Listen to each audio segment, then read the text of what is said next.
मोटु पतलुलाई त सबैले चिनेको छ होला। सो तपाईँको नि यदि मोटु जस्तो या पतलु जस्तो साथी छ भने अब तपाईँहरूले चाहिँ युएमा आफ्नै घर लिने पालो आइसकेको छ। भनेको तपाईँले एउटा 1 बेडरुम अपार्टमेन्ट पाउँछ जुन चाहिँ वाटरफ्रन्ट प्रपर्टी हो। त्यसको पेमेन्ट प्लान भनेको तपाईँको 30-70 हो। भनेको तपाईँको मोटु साथीले दिनुपर्छ 50,000 दिएर भनेको 5% र तपाईँले दिनुपर्छ 50,000 5%। र तपाईँको एसएलडी भनेको 4% हो र त्यो पनि डिभाइडेड हुन्छ 2%मा। भनेको तपाईँले दिनुपर्छ 20,000 दिरम र बाँकीको 20% तपाईँले 4 सालमा दिनुपर्छ र त्यो पनि डिभाइडेड छ। भनेको तपाईँले मन्थली दिनुपर्छ 2,000 र तपाईँको मोटो साथीले दिनुपर्छ 2,000 अनि रिमेनिङ 70% चाहिँ त्यो चाहिँ ह्यान्डओभरमा र त्यो पनि डिभाइडेड भएको छ।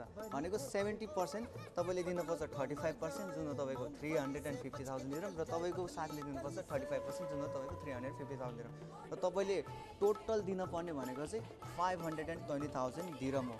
र यसको ह्यान्डओभरको कुरा गर्दा चाहिँ 2030मा हो भने यहाँबाट तपाईँले रेन्टल पनि कमाउन सक्नुहुन्छ। भनेको दुईटै साथीले प्यासिभ इन्कम पनि कमाउन सक्छ जुन भनेको तपाईँको 70,000 हो रेन्टल अहिले चलेको। भनेको तपाईँको इच तपाईँले बाँड्नु भयो भने हरेकले पाउँछ 35,000 दिरम। सो तपाईँले युएमा मोटु या पतलु जस्तो साथीसँग बस्न चाहनुहुन्छ या घर किनेर त्यसलाई रेन्टलमा राखेर प्यासिभ इन्कम गर्न चाहनुहुन्छ भने चाहिँ मलाई कन्ट्याक्ट गर्नुहोस्, नत्र भए कमेन्टमा लेख्नुहोस् मोटु पतलु।